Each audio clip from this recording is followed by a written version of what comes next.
मैं और मेरी बीवी खानदान की एक फौतगी से होकर घर वापस आए तो मेरी बेटी की हालत देखकर हम दोनों की जान निकल गई, क्योंकि किसी भेड़िए ने मेरी मासूम 9 साला बेटी के साथ ज्यादती करके उसे इस छत से नीचे गिरा दिया था। लेकिन खुदा की कुदरत ये कि उसे कुछ भी नहीं हुआ था, वो बच गई थी।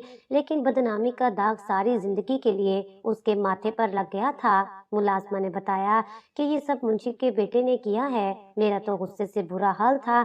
मैंने उन बाप बेटे को पुलिस के हवाले न किया, क्योंकि इसमें मेरी और मेरी बेटी की बदनामी थी, बल्कि उन दोनों को बहुत मारा और घर से निकाल दिया। वो मुझसे माफी मांगते रहे और कहा कि वो दोनों बेकसूर हैं, ये किसी की साजिश है। लेकिन मैंने उनकी एक ना सुनी। फिर 10 साल बाद मेरे हालात इतने खराब हुए कि मेरा सारा कारोबार तबाह हो गया। घर में खाने को कुछ ना होता, सब मेरी बेटी को बदकार कहते, कोई उससे शादी भी ना करता और मैं भीख मांगकर बेटियों को खाना खिलाता। एक रोज पड़ोसी ने बताया कि फलां जगह एक जज का बाप हज करके वापस आया है। वो बहुत दौलतमंद और सखी आदमी है, तुम उससे जाकर मदद मांगो। मैं उस नेक और सखी इंसान के बंगले पर चला गया। वहाँ भिखारियों की लाइन लगी हुई थी। मैं भी लाइन में लग गया। मैंने चेहरे को चादर से छुपाया हुआ था। लेकिन जब मेरा नंबर आया तो मेरी नजर उस जज पर पड़ी, जो बहुत ही दौलतमंद और सखी इंसान था। अचानक मेरे कदमों तले से जमीन निकल गई, क्योंकि इस जज ने तो मेरी बेटी के साथ, मैं एक बहुत बड़े जिम्मेदार का बेटा था। हमारी जमीनें, जायदाद और फैक्ट्रियां थीं, जिनसे हर साल ढेरों मुनाफा आता था। मेरे वालिद ने मुझे बैरून मुल्क तालीम हासिल करने के लिए भेजा था और मैं पढ़ लिख कर पाकिस्तान लौटा तो वालिद ने मेरी शादी अपने ही दोस्त की बेटी से कर दी, जिसका नाम शबनम बेगम था। हम दोनों की जोड़ी चांद और सूरज की जोड़ी थी। मैं वालिद के साथ कारोबारी मामलात संभालता था और शबनम मेरी माँ के साथ घर के सारे मामलात संभालती थी। हमारे एक मुंशी थे, अकरम चाचा, जो मेरे वालिद के जमाने से ही जमीनों के मामलात संभालते चले आ रहे थे। जिंदगी बड़ी पुरसकून गुजर रही थी कि अचानक वालिद साहब का इंतकाल हो गया। ये मेरी जिंदगी का बदतरीन दिन था। मैं कुछ दिन के लिए घर रुका ताकि वालिद साहब की आखिरी रसूमात और रिश्तेदारों की ताजियत वसूल कर सकूं। अभी मेरे वालिद साहब को फौत हुए कुछ दिन ही गुजरे थे कि अचानक मेरी फैक्ट्रियों में शदीद किस्म का गबन होना शुरू हो गया। दरअसल मेरे वालिद साहब ने ही अपने करीबी रिश्तेदारों को अहम ओहदों पर फाइज कर रखा था, क्योंकि उनका मानना था कि अगर बाहर वाला हमें खाए, इससे बेहतर है कि घर के ही लोग क्यों ना खाएं, क्योंकि हम जितनी हैसियत किसी भी रिश्तेदार की नहीं थी। सभी हमसे नीचे थे, लेकिन हमारे साथ काम करके वो भी एक खुशहाल जिंदगी गुजार रहे थे। मैं चूंकि ज्यादा अरसा बाहर रहा था, इसलिए मुझे किसी की भी तबीयत और फितरत का इल्म नहीं था। मैंने उन्हें अपना समझा और यही मेरी जिंदगी की सबसे बड़ी भूल निकली थी। मेरे एक फूफा जी और उनके बेटे ने कंपनियों के सारे मामलात संभाले हुए थे और मैं घर पर होता था। ना जाने उन लोगों ने वकीलों के साथ मिलकर क्या चक्कर चलाया कि कंपनी के 40% शेयर्स में वो हिस्सेदार बन गए थे। न जाने वालिद साहब ने अपनी बीमारी के दिनों में उन्हें वो कागजात साइन करके दिए थे या कोई और मामला था। मेरे सर पर कयामत उस वक्त टूटी जब अचानक बाबा के 40वें के दिन मुझे अदालत से नोटिस मिला कि मैंने अपनी कंपनी के हिस्सेदारों को कई माह से प्रॉफिट नहीं दिया है और इसके लिए मुझे अदालती कार्रवाई का सामना करना पड़ेगा। मैं हैरान और परेशान रह गया कि ये क्या माजरा है। मैंने जैसे ही फूफा को कॉल की तो उनके तो तेवर ही बदल गए। वो मुझसे कहने लगे कि भाई साहब ने उनसे माकूल रकम लेकर बिजनेस में लगाई थी और इसी बिना पर वो एक अच्छे ओहदे पर फाइज थे। लेकिन अब्बा जी की बेवक्त वफात ने उन्हें ये बात करने पर मजबूर कर दिया था कि वो भी कंपनी के हिस्सेदारों में शामिल हैं। मैंने अम्मी से पूछा तो उन्होंने मुकम्मल लाइल्मी का इजहार किया। मैं दौड़ा दौड़ा उनके घर भी गया, लेकिन फुप्पो और फूफा के तेवर तो मिल ही नहीं रहे थे। साथ ही उनके बेटे ने, जो मुझसे काफी कम उम्र था, मेरे साथ निहायत बदतमीजी से पेश आ रहा था। उनकी बातों से मेरा दिल टूट गया और जब मैंने चुपचाप अदालत में जाकर उनका हिस्सा तस्लीम किया और साथ ही उन्हें कह दिया कि वो अपना हिस्सा लेकर कारोबार छोड़ दें, तो वो खुशी खुशी अलग हो गए। किसी ने मेरे सर पर हाथ ना रखा। मैं उस वक्त इतनी ज्यादा परेशानियों में घिर चुका था कि मुझे ये भी इल्म नहीं था कि कौन मेरा दोस्त है और कौन मेरा दुश्मन। खैर, मेरी 2 फैक्ट्रियां नीलाम हुई और मैंने अपने रिश्तेदारों को उनका हिस्सा देकर खुद से अलग कर दिया था। अब मैं कारोबारी मामलात में एकदम से तन्हा हो गया था। इसके लिए मुझे नए लोगों को एकदम से कारोबार में शामिल करना पड़ा था, चाचा अकरम ने उस मौके पर मेरा बड़ा साथ निभाया। अब्बा जी उन पर बड़ा इत्तेमाद करते थे। मैं 5 साल के दौरान 3 बेटियों का बाप बन चुका था। वालदा भी शदीद गम और बीमारी का शिकार हो गई थी। मेरी बीवी दिन रात उनकी खिदमत करके उन्हें संभालने की कोशिश कर रही थी, लेकिन 2.5 साल के अरसे में ही उनका भी इंतकाल हो गया। मेरे लिए माँ बाप से जुदाई एक बहुत बड़ा सदमा था, लेकिन कारोबारी मसरूफियात ने मुझे उलझा कर रखा हुआ था। मुंशी का एक बेटा गांव से शहर पढ़ने के लिए आया था, जिसका नाम नवीद था। वो बहुत ही लायक और काबिल बच्चा था। मैंने मुंशी चचा से कहा कि उसे हॉस्टल में रहने की बजाय हमारे घर में ही रहने का कहें। वो पढ़ाई के साथ साथ मेरे बच्चों का भी बड़ा ख्याल रखेगा। और ऐसा ही हुआ था। नवीद बहुत अच्छा लड़का था। वो शाम के वक्त मेरी तीनों बेटियों को भी पढ़ाता था। हमारे घर में एक पुरानी मुलाजिमा भी थी, जिसका नाम रक्षंदा था। उसे नवीद का हमारे घर में इस तरह से रहना बिल्कुल भी पसंद नहीं आया था, और उसने एक बड़ी घिनौनी साजिश रखी।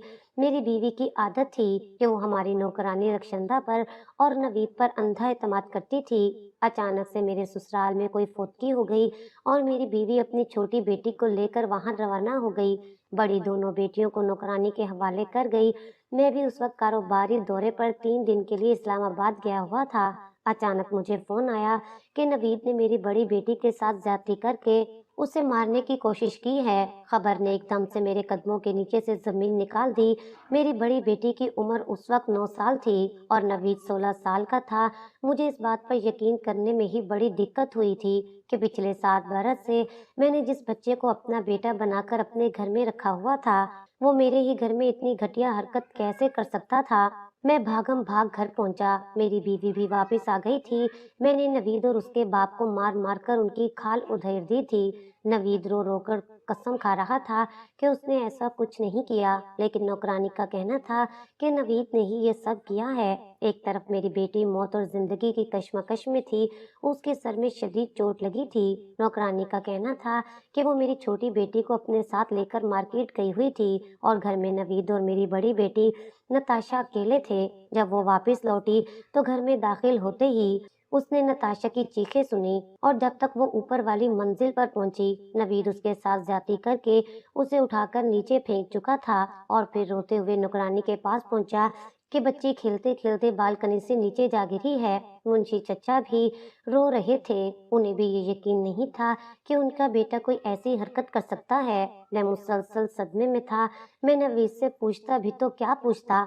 मेरी बीवी बेटी की ये हालत देखकर गुस्से से पागल हो गई और उसने भी नवीद को बुरी तरह से मारा पीटा। नवीद मुसलसल रो रहा था और कह रहा था कि मैं तो अपने कमरे में सो रहा था। मैंने बच्ची के चीखने की आवाज सुनी तो कमरे से बाहर निकलने की कोशिश की, लेकिन मेरा कमरा बाहर से लॉक था। मुझे नहीं मालूम उनके साथ ये सब कुछ किसने किया। अब दूसरी तरफ नौकरानी थी, जिसने मुझे बताया कि उसने अपनी आंखों से देखा है कि नवीद ने बच्ची को उठाकर नीचे फेंका था। मैं चूंकि बेटी का बाप था, इसलिए मैंने नौकरानी की बात का यकीन किया और नवीद को पुलिस के हवाले करने ही लगा था कि मुंशी चचा मेरे कदमों में अपनी पगड़ी लेकर बैठ गए। अब एक तरफ बरसों की वफादारी थी और दूसरी तरफ मेरी बेटी का मुजरिम था। मेरी बीवी शिकायती नजरों से मेरी तरफ देख रही थी। नौकरानी भी बार बार मुझे उकसाई जा रही थी कि मैं मुंशी चचा की बात ना सुनूं, लेकिन मुंशी चचा ने मेरे कदमों पर हाथ रख दिए थे और उनकी गोद में खेल कूद कर मैं जवान हुआ था। इसलिए मैंने नवीद को पुलिस के हवाले नहीं किया। वैसे भी पुलिस के हवाले करके मेरी बेटी की बदनामी होनी थी, लेकिन मुंशी चचा को और नवीद को फौरन अपने घर से बाहर निकाल दिया। मैंने मुंशी चचा से जमीनों के ठेके लेकर अपनी नौकरानी के भाई और खामद को दे दिए, जो मुझे अब अपनी बेहद वफादार लगने लगी थी। बस मेरी बीवी मुझसे बेहद नाराज हो गई थी, लेकिन मैंने उसे भी समझाया कि अगर नवीद को पुलिस के हवाले करूंगा तो ये बात भी फैल जाएगी कि हमारी बेटी बचपन में ही ज्यादती का शिकार हो चुकी है। कल को जब वो जवान होगी तो उसकी जिंदगी मुआशरे के लिए गाली बनकर रह जाएगी, और मैं नहीं चाहता कि मेरी बेटी इस हादसे से गुजरने के बाद मुस्तकबिल में बार बार इस चीज के लिए तकलीफ उठाती रहे। मेरी सास ने इस मौके पर मेरा बड़ा साथ दिया और उन्होंने भी अपनी बेटी को समझाया और बात उसकी समझ में भी आ गई थी। لیکن اب کاروبار اور زمینوں کے معاملات میں میری حیثیت اس طرح سے ہو گئی تھی کہ مجھے دونوں ہی طرف نئے لوگوں کے بیچ میں کام کرتے ہوئے یہ بھی اندازہ نہیں ہوا کہ انہوں نے کب میری جڑیں کھوکھلی کرنا شروع کر دیں۔ اور ایک دن ایسا بھی آیا کہ کل تک ایک مشہور کاروباری گروپ کے مالک کا آج دیوالیہ ہو گیا تھا۔ میری نوکرانی رخشندہ اب پہلے جیسی رہی ہی نہیں تھی۔ وہ اور اس کا بھائی ہر سال کوئی نہ کوئی ایسی کہانی سناتے کہ میں دنگ رہ جاتا۔ کبھی کہتے باغات کو کیڑا لگ گیا ہے اور بارش کی وجہ سے فصل برباد ہو گئی ہے، اور کبھی فصل ہی اتنی اترتی جس سے صرف اخراجات پورے ہوتے تھے۔ حالانکہ جب تک منشی چاچا زمینوں کا انتظام سنبھال رہے تھے، ہر سال باقاعدگی سے لاکھوں کا منافع میرے اکاؤنٹ میں جمع ہوتا رہتا تھا۔ جب میری فیکٹری نیلام ہوئی اس وقت میں لاکھوں کا مقروض تھا۔ میں حیران و پریشان تھا کہ راتوں رات یہ سب کیا ہو گیا تھا۔ اتنی ساری پریشانیوں کی وجہ سے میں شوگر اور بلڈ پریشر کا مریض بن گیا تھا، اور پھر اچانک ایک دن میری بیوی کو کینسر ہو گیا۔ ایک کے بعد ایک مصیبتوں نے تو میرا گھر کا راستہ ایسا دیکھا کہ میرا گھر بک گیا، میری زمینیں بک گئیں، میری بچیوں کی تعلیم ادھوری رہ گئی۔ میں نے سب بیچ کر اپنی شریک حیات کی زندگی بچانے میں لگا دیا تھا۔ اللہ تعالیٰ نے اسے نئی زندگی عطا کی۔ پھر ایک روز یوں ہی گھر جاتے ہوئے میرا ایکسیڈنٹ ہو گیا اور کوئی میری بائک کو ہٹ کرتا ہوا سیدھا نکل گیا۔ میری ٹانگ گھٹنے کے پاس سے ٹوٹی۔ میں 4 ماہ سرکاری ہاسپٹل میں داخل رہا۔ شوگر کی وجہ سے میرا زخم ٹھیک ہونے کا نام ہی نہیں لے رہا تھا۔ بڑی مشکلوں سے ہڈی تو جڑ گئی، لیکن اب میری حالت یہ تھی کہ بیوی کا زیور بھی بیچ کر میرے علاج پر لگ گیا تھا، اور میں ایک چھوٹے سے گھر میں منتقل ہو گیا تھا جو میرے سالوں نے اپنی بہن کو لے کر دیا تھا۔ تنگ ہو کر میں نے ہاسپٹل چھوڑا۔ میری بیوی ہی میرے زخم کی دیکھ بھال کرتی تھی۔ کچھ تو زخم ٹھیک ہو گیا تھا، لیکن پاؤں کا زخم مسلسل ہرا ہی تھا۔ میری بڑی بیٹی MBA کے آخری سال میں اپنی پڑھائی چھوڑنے پر مجبور ہوئی تھی، اور چھوٹی دونوں بیٹیاں BSc کو خیر بات کہہ کر گھر بیٹھ گئی تھیں۔ میری نوکرانی زمینوں کے بکتے ہی ہمیں چھوڑ کر جا چکی تھی۔ میری حالت اب بھکاریوں جیسی ہو گئی تھی۔ میں ایک بہت بڑے ذمہ دار کا بیٹا بھیک مانگنے پر مجبور ہو گیا تھا۔ اب میں بھیک لے کر آتا تو میری بیٹیاں روٹی کھاتی تھیں۔ اس برے وقت میں کسی نے میرا ساتھ نہیں دیا تھا، اور پھر کہیں نہ کہیں سے یہ خبر میرے رشتہ داروں تک بھی پہنچ گئی تھی کہ نتاشا بچپن میں کسی کی ہوس کا شکار ہوئی ہے۔ اس لیے خوبصورت اور سلیقہ شعار ہونے کے باوجود بھی میری بچی کا کہیں سے بھی رشتہ نہیں آیا۔ کچھ میرے حالات کا بھی عمل دخل تھا۔ نتاشا کہتی تھی کہ وہ کبھی شادی نہیں کرے گی۔ چھوٹی دونوں بیٹیوں کو اس کے دونوں ماموں نے مانگ لیا تھا، لیکن میری بیٹیاں ابھی شادی نہیں کرنا چاہتی تھیں کیونکہ ابھی ہمارے پاس کچھ بھی نہیں تھا۔ ایسے میں میرے ایک پڑوسی نے ذکر کیا تھا کہ شہر کا ایک مشہور جج جو ابھی حج کر کے واپس آیا ہے، وہ بہت نیک اور سخی ہے اور غریبوں کی بڑی مدد کرتا ہے۔ میں نے کبھی خواب میں بھی نہیں سوچا تھا کہ یہ جج وہی میرے کا بیٹا ہے جس نے کئی سال پہلے میری بیٹی کے ساتھ زیادتی کی تھی۔ اس کا رہن سہن اور شکل و صورت سبھی کچھ بدل چکے تھے۔ میں بھیک مانگنے اس کے بنگلے پر چلا گیا تھا۔ وہاں بہت بڑی بھیک مانگنے والوں کی لائن لگی ہوئی تھی۔ میں بھی لائن میں لگ گیا، لیکن جب میں نے اس سخاوت کرنے والے آدمی کو دیکھا تو میری تو جان ہی نکل گئی تھی۔ وہ میرے منشی کا بیٹا نوید ہی تھا، لیکن آج میں اتنا مجبور تھا کہ میں اپنی غربت اور بے بسی کی وجہ سے اپنے چہرے کو چادر میں چھپا لیا تھا تاکہ وہ مجھے پہچان ہی نہ سکے۔ ایک بار میرا دل چاہا کہ میں واپس پلٹ جاؤں، لیکن اس نے میری چال میں لڑکھڑاہٹ بھی دیکھ لی اور میرے ہاتھ میں پکڑی ہوئی لاٹھی بھی، اور اس کی نظر اب میرے پیر کے زخم پر تھی۔ اس نے فوراً اپنے پاس کھڑے ہوئے PA سے کہا کہ ان بابا جی کو سہارا دے کر آگے لے آؤ۔ اس کا PA میرا ہاتھ تھام کر اوپر لے کر پہنچا تو میں نے کانپتے ہوئے ہاتھوں سے کچھ پیسے اور راشن کا تھیلا لے لیا۔ نوید جج بڑی محبت سے میری طرف دیکھ کر پوچھ رہا تھا، بابا جی کوئی اور پریشانی ہے تو بتائیں، اور یہ پاؤں پر زخم کیسا ہے؟ کیا علاج کی سہولت میسر نہیں ہے؟ میں چپ چاپ کھڑا تھا کیونکہ مجھے یقین تھا کہ اگر میں بولتا تو بھی وہ مجھے پہچان جاتا۔ اس کا PA بھی مجھ سے بار بار پوچھ رہا تھا۔ میں ابھی خاموشی کھڑا تھا کہ اچانک تیز ہوا کا جھونکا آیا اور میرے چہرے سے چادر ہٹ گئی۔ سفید داڑھی اور الجھے ہوئے بالوں میں کہیں سے بھی کسی ذمہ دار کا بیٹا نہیں لگ رہا تھا۔ میں اس وقت اتنا شرمندہ تھا کہ میرا دل چاہ رہا تھا کہ زمین پھٹے اور میں اس کے اندر سما جاؤں۔ آج وقت نے مجھے کہاں کھڑا کر دیا تھا۔ میں اپنے دشمن کے گھر سے مدد مانگنے کی فریاد کرنے آیا ہوا تھا۔ اچانک سے نوید کی نظر میرے چہرے پر پڑی اور وہ کانپتی ہوئی آواز میں بولا، صاحب جی آپ मैंने आंसू भरी नजरों से उसकी तरफ देखा और पीछे हटने की कोशिश की तो उसने बड़ी मजबूती से मेरा बाजू थाम लिया और अपने पिए से कहने लगा कि कतार में लगे हुए बाकी मस्कीनों को जल्द से जल्द राशन दे दो। और खुद वो मेरा हाथ पकड़कर फौरन मुझे अपने साथ लेकर पीछे बने हुए अपने कैबिन में लेकर गया। मुझे कुर्सी पर बिठाते हुए वो मेरे कदमों में बैठ गया और मेरे चेहरे को अपने रुमाल से साफ करके कहने लगा, साहब जी ऐसे मत रोइए, मेरा दिल दुख रहा है। आज मैं सिसकियां ले लेकर रो रहा था और नवीद जज होकर भी मुझसे माफिया मांग रहा था। कह रहा था मैं जो कुछ भी हूँ आपकी वजह से ही हूँ, मुझे माफ कर दे। मैंने कभी भूल कर भी आपकी खबरगिरी नहीं की।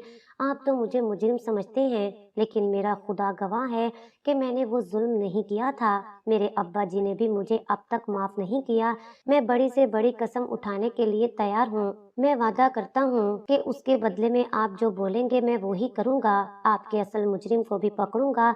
मैंने उसकी बात सुनी तो उसके सर पर हाथ रखकर रो पड़ा और कहने लगा, मेरे बच्चे तुम मुझे माफ कर दो, क्योंकि मुझे इस हकीकत का उस वक्त पता चल गया था जब मेरा सब कुछ लुट चुका था। नौकरानी रक्षंदा ने अपने भाई के साथ मिलकर मेरी बेटी के साथ ये हरकत की थी, लेकिन जब मुझे हकीकत का इल्म हुआ तब तक वो मुझे लूटकर मेरी पहुंच से बहुत दूर जा चुके थे। और उस वक्त मेरी हालत ऐसी नहीं थी कि मैं अपनी बेटी के मुजरिम को सजा देता। मुझे मालूम नहीं कि ये सब मुझे किस बात की सजा मिली है कि मेरा हंसता बसता घर उजड़ कर रह गया है। मेरी बीवी लोगों के घरों में बर्तन धोने जाती है और मैं भीख मांगकर गुजारा करता हूँ।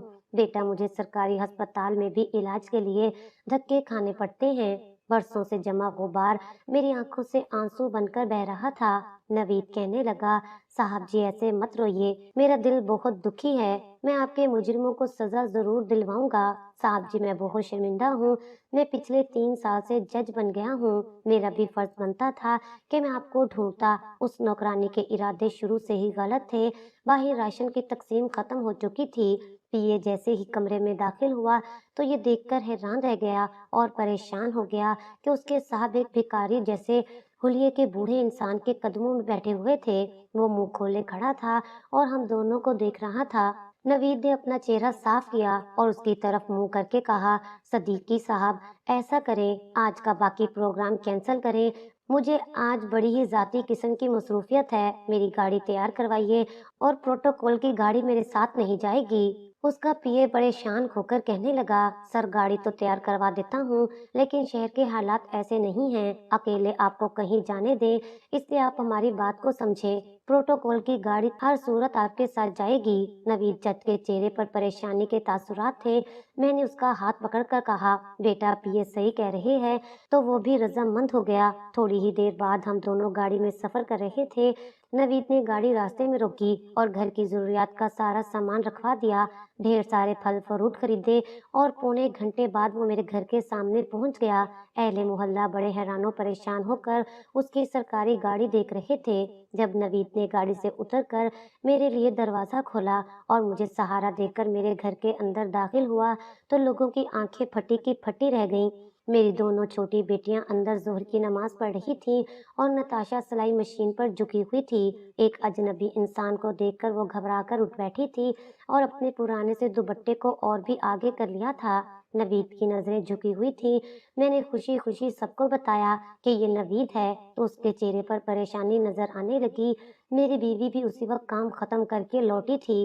घर के बाहर खड़े हुए गार्ड्स को देखकर वो घबरा गई थी और दो दो सरकारी गाड़ियां देखकर वो घबराए हुए अंदाज में अंदर दाखिल हुई तो नवीद पर नजर पड़ते ही उसके हाथ में पकड़ा हुआ बचे हुए खाने का शापर नीचे गिर गया। नवीद तेजी से आगे बढ़ा और उसका हाथ थामकर उसे अपने साथ अंदर लाया था। मेरी बीवी ने उसे बिल्कुल बेटे की तरह पाला था, इसलिए उसके गले लगकर बेअख्तियार रोने लगी। नवीद ने कुछ देर तो उसे रोने दिया और फिर उसे चुप करवाकर कहने लगा, बीबी जी ऐसे मत रोइए, मेरा दिल बहुत दुख रहा है। हम लोग अब इत्मीनान से बैठकर बातें कर रहे थे। नताशा चुपचाप किचन में जा चुकी थी। میں نے اپنی بیوی کی طرف اشارہ کیا تو وہ میرا اشارہ سمجھ گئی اور جلدی سے نوید کے لیے پانی اور جوس کا انتظام کرنے کے لیے چلی گئی۔ نوید نے فون کر کے اپنے ڈرائیور سے کہا کہ وہ باقی لوگوں کو واپس جانے کا کہہ دے، نوید شام کو خود ہی واپس آ جائے گا۔ ایک گارڈ اور ڈرائیور کو چھوڑ کر وہ لوگ واپس چلے گئے تھے۔ میں نے دونوں چھوٹی بیٹیوں کو اشارہ کیا تو وہ راشن کو اٹھا کر کچن میں لے گئیں۔ کچھ ہی دیر میں بچیوں نے کھانا بنا کر دسترخوان لگا دیا۔ ہم لوگ ایک مکمل خاندان کی طرح بیٹھ کر کھانا کھا رہے تھے۔ نتاشا نے تھکن کا بہانہ کر کے دسترخوان پر آنے سے انکار کر دیا تھا۔ میں نے نوید کے چہرے کی طرف دیکھا تو اس کے چہرے پر ایک سایہ سا گزر گیا۔ وہ کچھ دیر ہمارے ساتھ بات چیت کرتا رہا اور پھر وہ شام کی بجائے جلدی واپس چلا گیا۔ اس نے مجھ سے اور میری بیگم سے وعدہ لیا تھا کہ وہ کل گاڑی بھیجے گا اور ہم سب کو اس کے گھر آنا پڑے گا۔ میں دوسرے کمرے میں جا کر لیٹ گیا۔ میں نے اپنی بیوی کو اشارہ کیا تھا کہ وہ نتاشا کو جا کر دیکھے۔ دونوں بچیاں بھی اپنی بہن کے پاس جا گھسی تھیں۔ میں جانتا تھا کہ اس وقت وہ کس قدر ذہنی اذیت سے گزر رہی تھی۔ اس نے اب تک کھل کر اپنی ماں کو یا مجھے اس دن کے حادثے کے بارے میں کچھ بھی نہیں بتایا تھا، کیونکہ ڈاکٹر نے منع کر دیا تھا کہ اس کی ذہنی کنڈیشن اس قابل نہیں ہے کہ ہم اس سے کچھ بھی پوچھیں، اور اب خود کو بری طرح سے شرمندہ محسوس کر رہی تھی۔ نوید کے سامنے میری بیوی اور چھوٹی بیٹیوں نے اسے سنبھالا اور کہا کہ نوید بہت اچھا انسان ہے، وہ کبھی بھی اس سے گزرے ہوئے وقت کا ذکر کر کے اسے شرمندہ نہیں کرے گا۔ میرے دل میں نوید کو دیکھ کر ایک خیال ابھرا تھا، لیکن میں خود ہی اپنے خیال پر شرمندہ سا تھا۔ میں نے کس طرح نوید کے ساتھ ظلم کیا تھا۔ اب میں اس سے کچھ بھی امید رکھتا تو یہ غلط ہو جاتا۔ اگلے دن بڑی ہی مشکل سے میں نے نتاشا کو اپنے ساتھ چلنے پر رضامند کیا تھا۔ مقررہ وقت پر گاڑی پہنچی۔ برسوں بعد میں نے اپنی بچیوں کے چہرے پر خوشی دیکھی تھی۔ میری بیوی بھی آج بہت مطمئن نظر آ رہی تھی۔ جب ہم لوگ ججز کالونی نوید کے بنگلے پر پہنچے تو ہمیں بڑی عزت سے اندر لے جانے والا خود نوید تھا۔ منشی چچا بھی دروازے میں ہی کھڑے ملے۔ وہ بہت زیادہ بوڑھے ہو گئے تھے، لیکن سفید کاٹن کے کلف لگے کپڑوں میں انہیں دیکھ کر مجھے دلی سکون حاصل ہوا۔ ان کی بیگم کا پچھلے برس سے انتقال ہوا تھا۔ نوید کی دونوں چھوٹی بہنیں بھی شادی کر کے اپنے گھر کی ہو چکی تھیں۔ اب دونوں باپ بیٹا ہی گھر میں اکیلے رہتے تھے۔ گھر میں ملازموں کی پوری فوج تھی، لیکن بنا عورت کے بھی کوئی گھر گھر نہیں ہوتا۔ کھانا کھانے کے بعد منشی چچا نے مجھے اور میری بیگم کو کہا کہ وہ مجھ سے کچھ ضروری بات کرنا چاہتے ہیں۔ میرا دل زور زور سے دھڑک اٹھا تھا۔ نوید میری تینوں بیٹیوں کو اپنا گھر دکھانے کے لیے لے گیا۔ نتاشا نے ماں کی طرف دیکھا تو اس نے اسے جانے کا اشارہ کیا۔ منشی چچا نے بہت عزت اور احترام کے ساتھ نتاشا کا رشتہ نوید کے لیے مانگا تھا۔ یہ سن کر احسان مندی سے میری آنکھیں بھیگ گئی تھیں۔ میری بیوی نے سمجھداری کا مظاہرہ کیا تھا اور کہا کہ وہ بیٹی کی رضامندی معلوم کر کے انہیں جلد ہی بتا دے گی۔ منشی چچا نے بڑی امید بھرے لہجے میں کہا تھا کہ وہ برسوں سے نتاشا کو اپنی بہو کے روپ میں دیکھتے آ رہے ہیں۔ میں جانتا تھا کہ انہیں میرے حالات کا بھی اچھی طرح سے علم ہے۔ دوسری طرف نوید نے نتاشا کو براہ راست کہہ دیا تھا کہ وہ اس سے شادی کرنا چاہتا ہے۔ دونوں چھوٹی بہنیں اس وقت بنگلے کو دیکھنے میں مگن تھیں، اور پھر ٹھیک ایک ماہ کے بعد میری بیٹی بڑے مان کے ساتھ بیاہ کر نوید کے گھر کی رونق بن گئی تھی۔ دونوں چھوٹی بیٹیوں کا دوبارہ سے ایڈمیشن ہو چکا تھا۔ میرا مکمل علاج بہت اچھے ڈاکٹر سے ہو رہا تھا۔ میری خواہش تھی کہ میں چھوٹی موٹی دکان کھول لوں۔ اللہ پاک نے میری زندگی میں دوبارہ سے خوشیوں کا سامان کر دیا تھا۔ نوید کی کوششوں سے میرے اصل مجرم بھی پکڑے گئے تھے اور انہیں 14 سال کی سزا ہو گئی تھی۔ میری زمین کا ایک چھوٹا سا ٹکڑا جسے نوکرانی رخشندہ کے خاوند نے دھوکے سے اپنے نام کروا دیا تھا، وہ بھی واپس مل گیا۔ میرے تجربے کو دیکھتے ہوئے نوید نے دکان کی بجائے میرے لیے ایک چھوٹی سی فیکٹری اپنی ذاتی زمین بیچ کر لگا دی تھی۔ میں نے بڑا انکار کیا، لیکن وہ کہنے لگا کہ میں آج جو کچھ بھی ہوں، یہ سب کچھ اسی بدولت ہے کہ آپ لوگوں نے بہترین اسکول میں میری پڑھائی لکھائی کا انتظام کروایا تھا اور میرے بابا کو ہمیشہ اپنے گھر کا فرد سمجھ کر ان کی ہر مشکل میں ان کا ساتھ دیا تھا۔ میں ماضی کی غلطیوں سے اتنا سبق سیکھ چکا ہوں کہ اب میں ہر فیصلہ سوچ سمجھ کر کرتا تھا۔ اب میرا کاروبار میری محنت کے باعث ترقی کر رہا تھا۔ میری بیوی دن رات جھولیاں اٹھا اٹھا کر نوید کو دعائیں دیتی تھی کہ اس نے داماد کی بجائے بیٹا بن کر ہمارا ساتھ دیا تھا۔